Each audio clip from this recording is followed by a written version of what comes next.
Wheel truing is a delicate process that requires a lot of time and patience. In this tutorial, I'll try to demonstrate the many aspects as clearly as possible.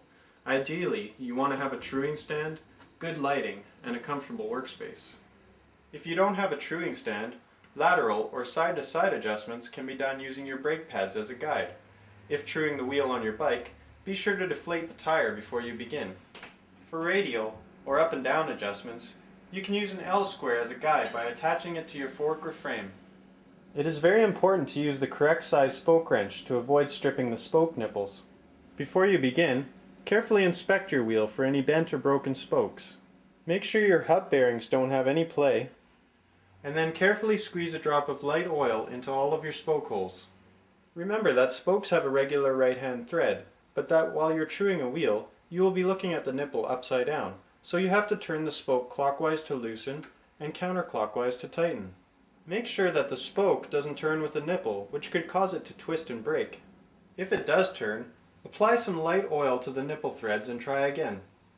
If a spoke does break while you're truing, it'll shoot out the spoke hole with great force, so be sure not to place your face in line with the rim.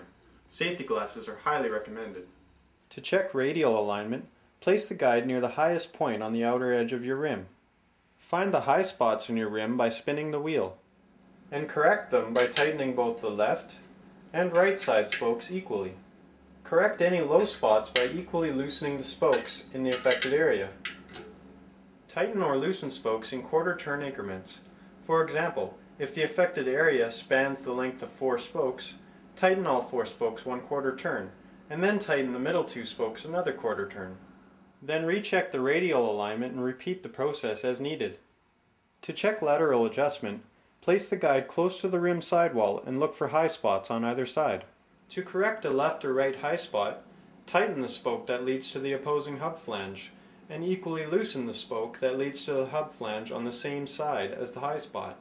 Just like radial adjustments, tighten or loosen the spokes in quarter turn increments. Again, if the affected area spans 4 spokes, loosen and tighten all 4 spokes a quarter turn, and then loosen and tighten the middle 2 spokes another quarter turn. Recheck the lateral alignment and readjust as needed. Remember that on the rear wheel, the right side spokes have a lesser angle and affect lateral movement less than the left. The left side spokes have a greater angle and affect radial alignment less than the right. To compensate for this difference, the right side spokes should be adjusted 2 turns for every turn on the left. Rims should be exactly centered between the axle nuts. To check this, you can use either a dishing tool or your frame to check the measurement on each side. If the rim is off center, pull it in either direction by equally tightening all the spokes on one side 1/4 turn and loosening all of the spokes on the other side. Then check the alignment again and repeat the process until the rim is centered. To check spoke tension, pluck each spoke in the middle and listen to the sound. On the front wheel, all of the spokes should sound the same on both sides. On the rear wheel, each side should sound slightly different, but the spokes on each side should sound the same as each other.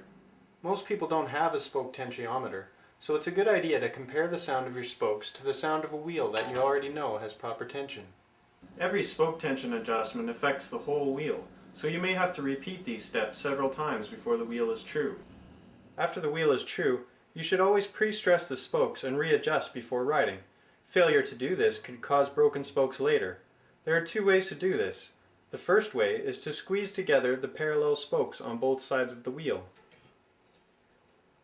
The second method involves resting the wheel sideways on the floor and gently pushing down on both sides of the rim, all the way around the wheel in 1/8 increments. After pre-stressing the spokes, you will usually have to recheck and make some minor adjustments. If your wheel is severely warped after you stress the spokes, it usually means the spoke tension is too high. Go all the way around and loosen each spoke half a turn and then re-true.